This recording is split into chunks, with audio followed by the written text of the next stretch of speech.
Taste the Daily. Kallakurichi மாவட்டம் ரிஷிவந்தியம் அருகே உள்ள பெரிய கொள்ளியூர் கிராமத்தைச் சேர்ந்தவர் நாராயணன். இவர் பிறவியிலேயே வாய் பேச முடியாத மாற்றுத்திறனாளி. 10ஆம் வகுப்பு வரை படித்துள்ளார். நாராயணனுக்கு பெண் கிடைக்காமல் பெற்றோரும் உறவினர்களும் பல ஆண்டுகளாக பெண் தேடி வந்தனர். இந்த நிலையில் மகாத்மா காந்தி அனைத்து வகை மாற்றுத்திறனாளிகள் நலச்சங்கம் சார்பில் நடத்தப்பட்ட சுயம்பரம் நிகழ்ச்சி மூலம் மகாலட்சுமி என்பவரின் அறிமுகம் கிடைத்தது.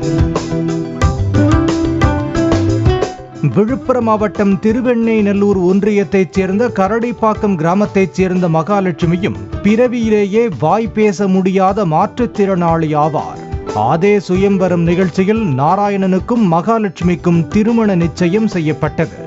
இதனைத் தொடர்ந்து திருக்கோவிலூர் அருகே மேலத்தாழனூரில் உள்ள குலதெய்வமான பச்சையம்மன் கோயிலில் இரு வீட்டார் முன்னிலையில் நாராயணனுக்கும் மகாலட்சுமிக்கும் இன்று திருமணம் நடந்தது.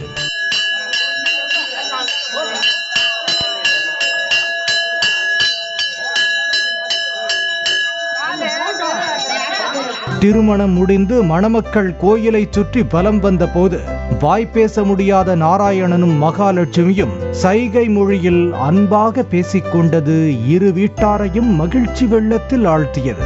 அங்கிருந்த உறவினர்களும் மணமக்களை மனமாற வாழ்த்தினர்.